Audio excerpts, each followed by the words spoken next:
warahmatullahi wabarakatuh. Nama saya Yusliana Nusa Putri dari kelas Kimia C. Saya di sini akan menjelaskan tentang sejarah asam dan basa. Pertama, pada masa kuno. Dahulu orang-orang ingin mengetahui itu asam atau basa, yaitu dengan cara mencicipinya. Lalu mengkategorikannya dengan rasa, tekstur, dan baunya. Itu dilakukan dengan perinderaan atau organoleptis. Setelah dicicipi, muncullah rasa asam, pahit, asin, manis. Hal-hal yang terasa asam akan memunculkan kata asam yang berasal dari kata Yunani osein, yang bermutasi menjadi kata kerja Latin acere yang berarti asam. Pada tahun 700-an, seorang ahli kimia Arab, Jabir Ibnu Hayyan, mempersiapkan asam nitrat dengan cara memanaskan kalium nitrat dan mengeluarkan gas yang dihasilkan dalam air sehingga memunculkan hasil asam nitrat yang bersifat asam. Hal-hal yang terasa pahit akan memunculkan kata basa yang berasal dari bahasa Arab yang berarti panggang dalam wajan atau abu tanaman. Basa istilah awalnya yaitu memanggang, karena zat basa pertama diperoleh dengan memanggang abu, kemudian mengolahnya dengan air dan kapur. Ini akan menghasilkan NaOH dan KOH, yaitu dua basa yang paling klasik yang digunakan untuk membuat sabun. Pada masa kuno, yang mendasarkan pada perinderaan, jika suatu asam atau basa tidak sesuai dengan sifatnya, maka diperlukan teori berikutnya untuk menyempurnakan definisi asam dan basa. Contohnya seperti yogurt yang rasanya asam tetapi teksturnya licin sehingga membingungkan, ini dikategorikan ke dalam asam atau basa.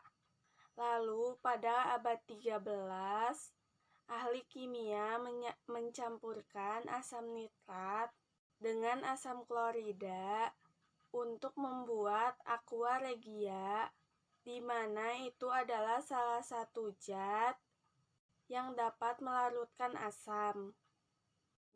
Pada abad pertengahan, ahli kimia menemukan sifat-sifat asam basa dengan mereaksikannya dengan berbagai zat dengan satu sama lain. Lalu menemukan bahwa asam dan basa mempunyai sifat berlawanan satu sama lain. Namun kekuatan asam ataupun basa bisa diukur. Ketika direaksikan, kekuatan asam akan berkurang ketika ditambahkan basa. Kemudian Robert Boyle menemukan bahwa beberapa ekstrak tumbuhan berubah warna dengan adanya asam atau basa, seperti kunyit, dan kemudian memunculkan penggunaan indikator. Warna-warna pada bahan alam dapat mengalami perubahan warna pada kondisi pH yang berbeda dalam larutan asam dan basa. Pada abad ke-18, yang pertama Anthony Laurent Lavoisier pada tahun 1743 sampai 1749. Ia biasa melakukan pertunjukan kimia di kalangan bangsawan di daerah Paris. Lalu pada tahun 1779, ia menemukan gagasan bahwa senyawa, unsur, atau esensi tertentu pada asam akan bertanggung jawab atas keasamannya. Karena itulah ia menyebutnya oksigen, atau oksigen yang kita kenal sekarang. Dalam bahasa Yunani, oksis adalah asam dan gen adalah lahir. Ia mengira oksigen karena membakar zat seperti batu bara, fosfor, dan belerang menghasilkan oksida yang bersifat asam ketika dilarutkan dalam air. Yang kedua, ilmuwan Inggris Humphry Davy pada tahun 1778 sampai 1829 yang antara lain menemukan kegunaan gas tertawa atau nitrous oxide dengan eksperimen sendiri. Lalu pada tahun 1810 ia menemukan bahwa tidak hanya oksigen yang bertanggung jawab atas keasaman, karena banyak senyawa asam lainnya yang tidak mengandung oksigen, misalnya HCl. Davy mengusulkan bahwa hidrogen memberikan asam. Sekitar waktu yang sama, Joseph Priestley membuat penemuan yang sama. Lalu yang ketiga, Justus Freiherr von Liebig pada tahun 1803 sampai 1873. Salah satu ahli kimia besar di Jerman dan pendiri agrokimia memperkuat teori. Davy menyarankan bahwa asam mengandung atom hidrogen yang dapat digantikan oleh logam untuk membentuk garam. Ini adalah teori yang diterima lebih dari 50 tahun sebelum Arrhenius datang. August Arrhenius pada tahun 1859 sampai 1927.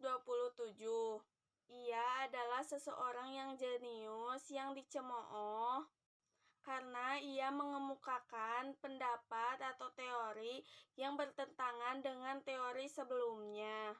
Dia memiliki keberanian untuk mengusulkan dalam tesis doktornya bahwa asam, basa, dan garam terpecah menjadi ion positif dan negatif ketika dilarutkan dalam air.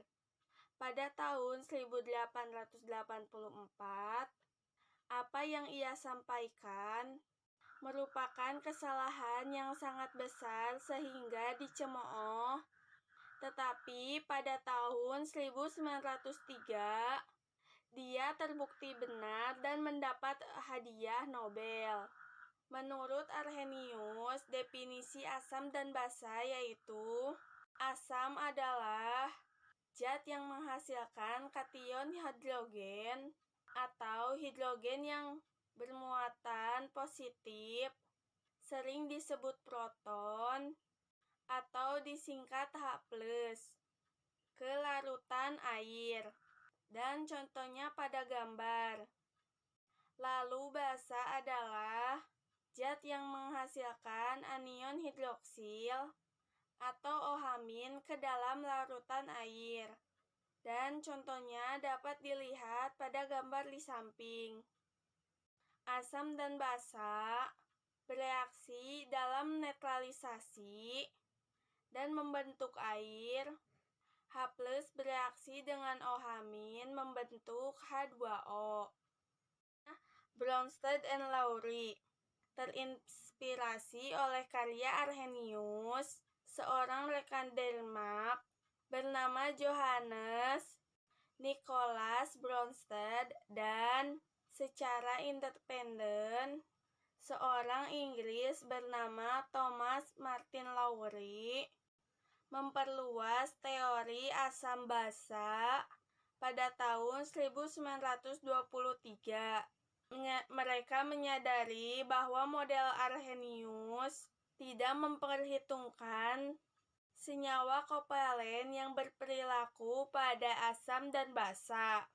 Asam dan basa direaksikan, siapa yang bertindak menjadi asam dan basa. Ada juga yang bertindak sebagai asam konjugasi dan basa konjugasi. Akhir, Gilbert Newton Lewis. Teori ini menyempurnakan teori sebelumnya, yaitu teori Arrhenius dan teori asam basa Bronsted-Lowry. Teori ini lebih luas dari teori yang ditetapkan oleh Arrhenius dan Bronsted-Lowry.